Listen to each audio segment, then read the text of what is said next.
Medicaid. That's why I'm doing this Medicaid town hall with these experts. It's why over the last week, I did a Social Security town hall with former SSA Commissioner Martin O'Malley. I hope you tuned in for that one. He really was able to highlight what is going on in the Social Security Administration. We had a meeting with them, the Democrats on the Ways and Means Committee had a meeting with them 3 weeks ago, and he kind of just laid it out there, a lot of information that we don't know what's going on with our Social Security. He was able to highlight that. Now look, I realize that this president has said that he won't touch Social Security. Yeah. But then on the other hand, he's saying there's widespread fraud. He's saying that millions are being given out to the dead and undocumented. And Elon Musk even called it a Ponzi scheme. But let me tell you from the facts that Martin O'Malley talked about, and according to an IG report, it found that from 2050 to 2023, less than 1% of Social Security payments were improper. Now, yes, there were mistakes that were being made, but they were overpayments, not payments to the dead and undocumented immigrants. However, what we do know is that undocumented immigrants are paying into Social Security $22 billion, with a B, $billion a year. Now look, we can all agree, especially if you call that 1-800 number, that the SSA services need to be improved.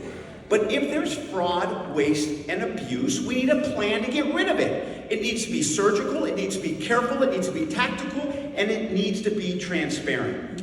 Instead, we have Donald Trump allowing Elon Musk and Doge to overhaul the Social Security Administration with a chainsaw.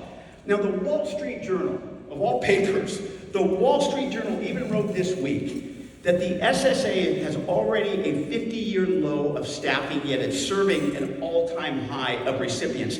And so they said it's barely hanging on, and it could get worse if the administration follows through with its plan to cut 7,000 jobs and close 47 field offices. O'Malley said if that happens, that will guarantee a system collapse. So why the hell is this administration doing this? This administration is doing this, I believe, in my opinion, because they want to cripple and crater the SSA. They want to turn the public against it, and that gives them a green light to privatize it. That's why they're doing this. Now, we talked about the solvency issue up in 2035 of the SSA, and that can be fixed if we remove the earnings cap of the highest earners and give that to the trust fund.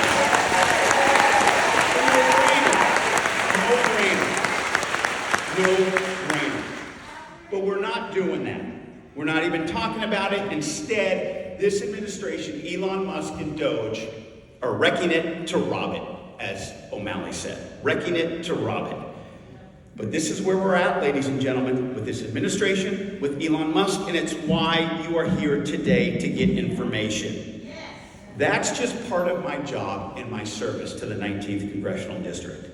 Now, as many of you know, as a federal representative, my job is to make the federal government work for you. That's why I'm a Democrat, because I believe that the federal government can help people, not hurt people. And I've seen that throughout my life, that it's been able to do that. I've seen that throughout the 8 years, and the proud 8 years, and the humbling 8 years I've been in this position as a U.S. representative. That's exactly why on November 6th, I held a meeting with staff.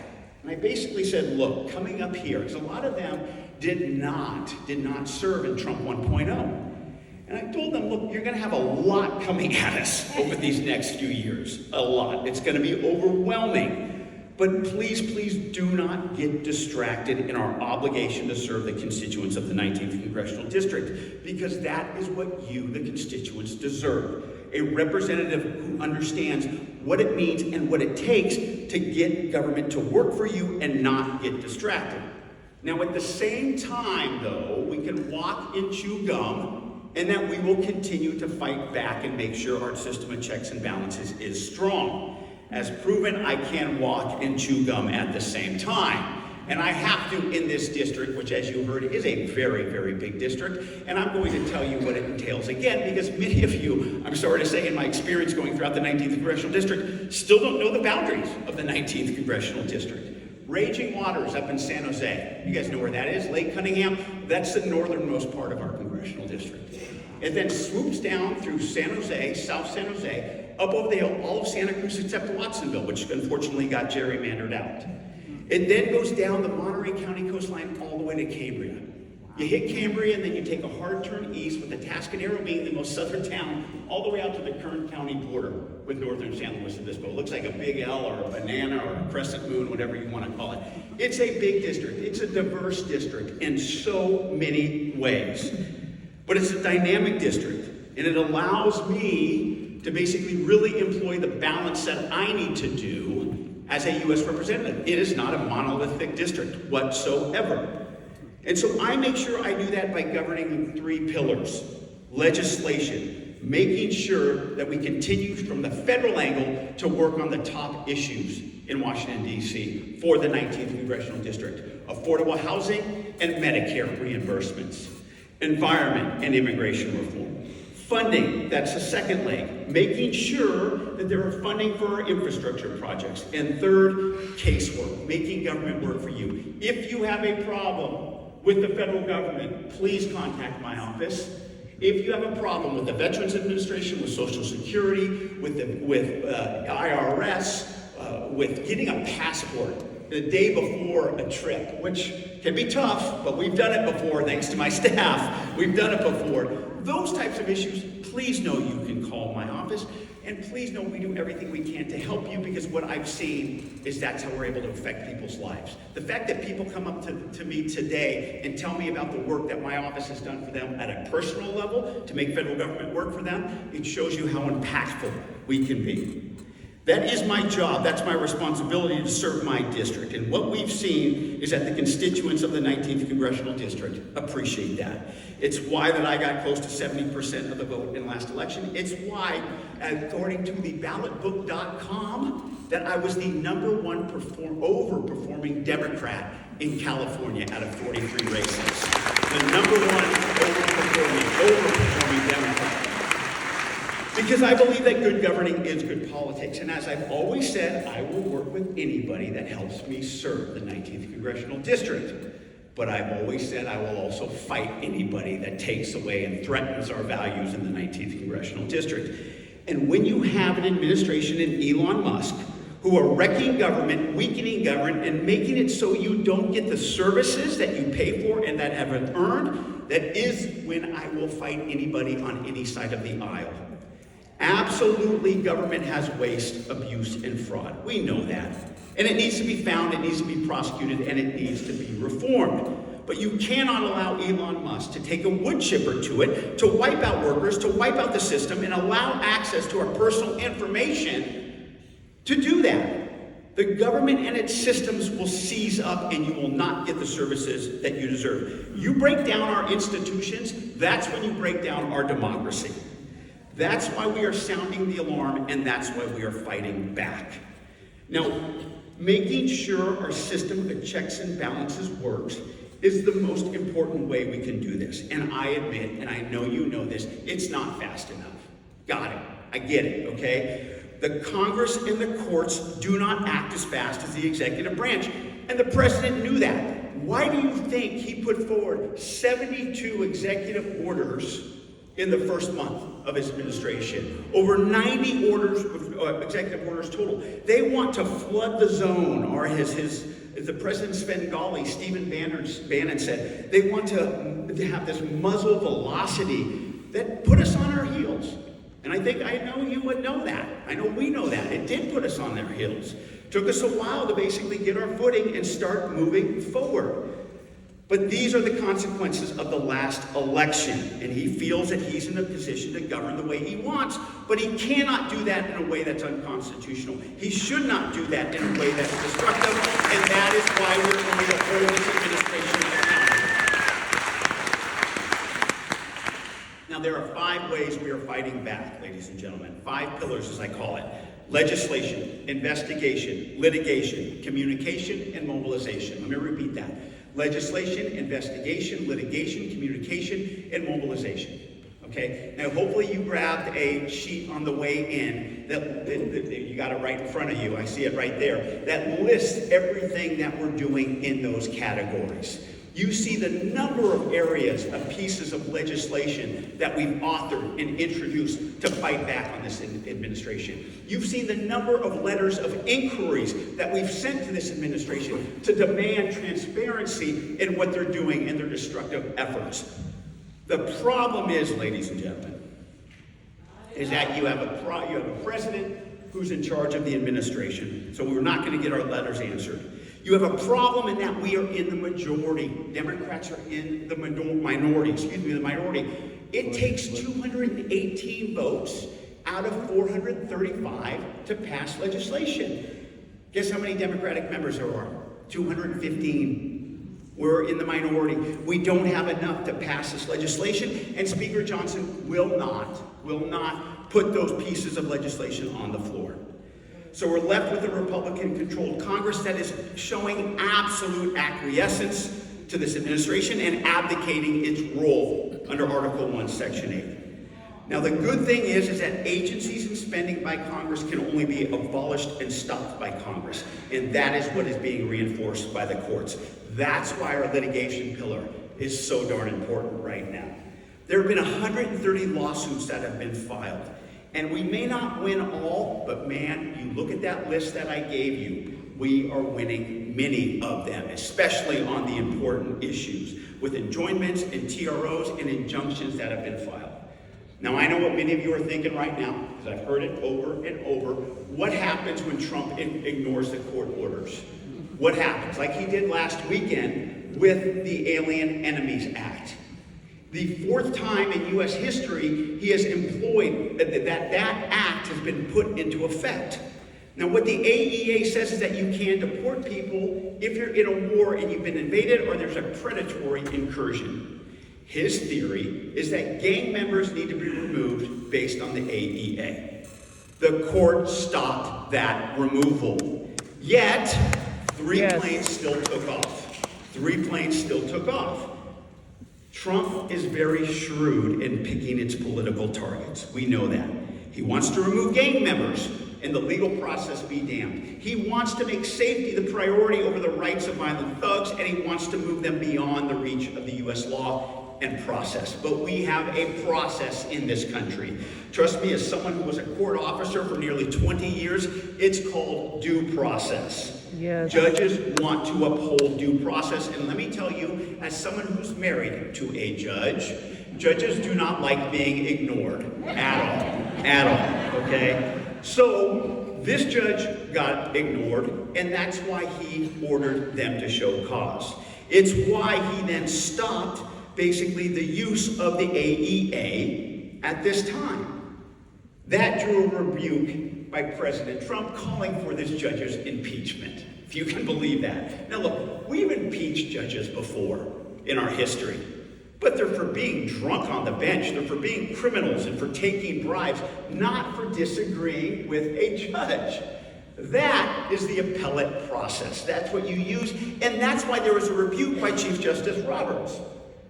Now, to me, that shows that the Supreme Court is going to be receptive to pushing back as a bulwark. And the ways that courts can push back are with fines, with penalties, with sanctions, and yes, with arresting the attorneys for non-compliance. Now, the same thing basically is communication and coordination. That's why this is so important. That's why I'm doing these town halls. And then ultimately it leads to mobilization, to hold this administration accountable, but more importantly, to mobilize those constituents in other districts who have representatives to hold those representatives accountable that support these types of cuts. That's the most important thing. Now, I want to address a couple more things until we get to our experts and get to questions, because I believe we have to have this information out there. I want to talk about the continuing resolution vote that was done 2 weeks ago. As you know, I voted no. I voted no for a number of reasons.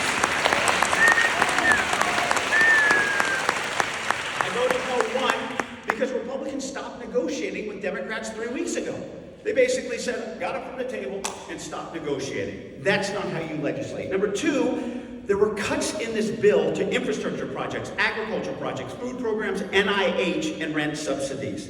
3, there was no funding for disaster relief. 4, it expanded the authority of the executive branch by putting money into large buckets rather than line iteming it. Therefore, that gave the president more authority to determine where the spending does and does not go.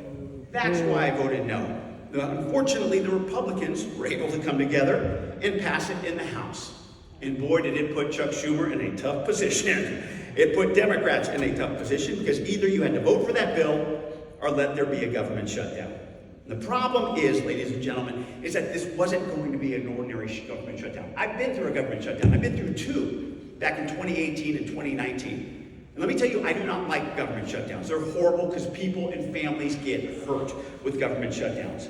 But they try to do, during the shutdowns, you try to do stuff to remedy the situation. Call them essential workers, get them back to work while we start to negotiate. This administration would not use those tools, we know that. Instead, they would use it to their benefit and to their advantage to chip away at our institutions, to weaken them even further than they're already trying to do. So it was a lose-lose situation. The problem is that Chuck Schumer's messaging was absolutely horrible on this. He didn't make the situation clear. It led to a back and forth. It led to an incoherent message, and it left people pissed off. Got it.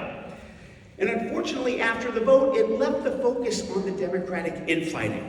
It became a distraction from President Trump abandoning Ukraine, a distraction from administration officials sharing classified information, making these crazy, inconsistent tariff policy decisions, these random firings, rehirings, and reckless cuts. It distracted people from knowing that this country is going in the wrong direction. Consumer confidence is down, the stock market's down, jobless claims are up, inflation's up, egg prices are up, grocery prices are up, measles spread is up, bird flu spread is up. But ladies and gentlemen, we still have time to ensure a unified message, especially when they have a national security team who's basically spreading classified information over Signal and text, especially with the upcoming reconciliation package. Basically a package in which they are planning to cut essential services like Medicaid to pay for cuts for billionaires. This is why we're here today, because what this reconciliation package is just an extension of the tax cuts of the bill that was passed back in 2017, the Tax Cuts and Jobs Act, TCJA. Once again, they passed that through a reconciliation process. So what is reconciliation? All it means, ladies and gentlemen, you have to pass it through a majority in the House, got it, check, that's what they standard, that's what you always do. But in the Senate, they don't have to abide by the 60-person filibuster.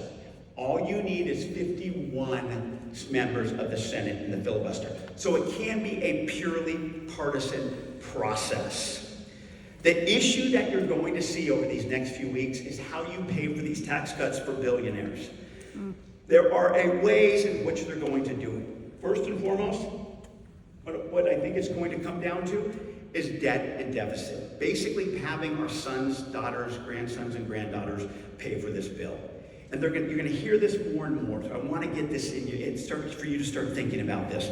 They're doing it through this process called baselining, okay? And what baselining is what their theory is. It's a gimmick. What their theory is that the TCJA cost $3.7 trillion. Their theory is that because the TCJA is current policy, it's going to get extended, therefore it shouldn't be a part of their bill. You see what I'm saying? I know, it blows your mind, but that's the thinking that they're saying. Once again, $3.7 trillion, part of current policy, it's going to go forward anyways. What they're saying, if they pass this bill, therefore it shouldn't be part of the bill. It's ridiculous, but that's what they're trying to say in order to put that 3.7 into our debt and deficit. The second way they're going to try to pay for it is through tax revenues and the growing economy to help pay. They are saying that the economy is going to grow by 2.6%. They're going to get tax revenues. That's going to help. All the experts say the economy is only going to grow by 1.8%. Third, this is why we're here, because they've asked committees in Congress to cut their budgets. And one of those committees they've asked to cut, as you heard from Adam, is the Energy and Commerce, $880 billion in cuts. Now, Energy and Commerce has purview over Medicaid and Medicare, and they have a $25 trillion budget.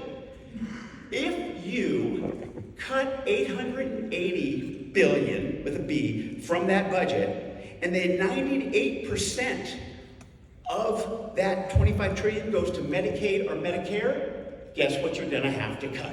Medicaid or Medicare. Now, what they've said is that Medicaid has had waste, fraud, and abuse. Once again, they're using this as the excuse. But let me tell you, and as you're gonna hear, it's going to be very, very destructive for the families here on the Central Coast. Why I voted no for the Budget Committee resolution for this reconciliation package. Why I'm communicating with you about it. Why we get mobilized about it to ensure that if there are any members of Congress who are supporting these types of cuts, they need to be held accountable. That's why we're here today, ladies and gentlemen, allowing me to provide you with information and facts, allowing me to hear from you about how reckless, how mindless, and how destructive this administration and Speaker Johnson are being, but also how beneficial these types of programs are to you, and that we have the receipts to prove it. Going forward, it is not going to be easy, as I said from the beginning, as these are very divided and destructive times. It won't be easy for you, for our families, for Democrats. It won't be easy for our nation. But what I can say, and I think what we know, is that the United States doesn't do easy. When you ask people to tell you about a time that made them who they are as a human being, it's very rare that they talk about a Hawaiian vacation, okay? It's usually those times that they went through that were really hard. Moments that can carve through you to the basement of who you are. And it's at times like this that we see ourselves in a profound way. At times like this, we can be either broken or broken open. We know that we can do better. But despite that narcotic of nostalgia, that feeling that we love to think about the good times, tough times are the rule in this country, not the exception.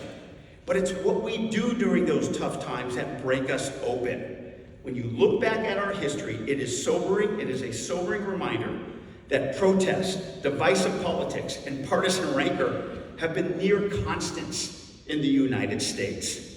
But we've grown as a country, not through a happily and merry ride, but through the process of rupture and repair. We realize that we are not perfect in any way. However, our imperfection allows us to strive to be that more perfect union. That's how I look at this job as your U.S. representative. That's why we're here today. And together, ladies and gentlemen, that's how we must move forward.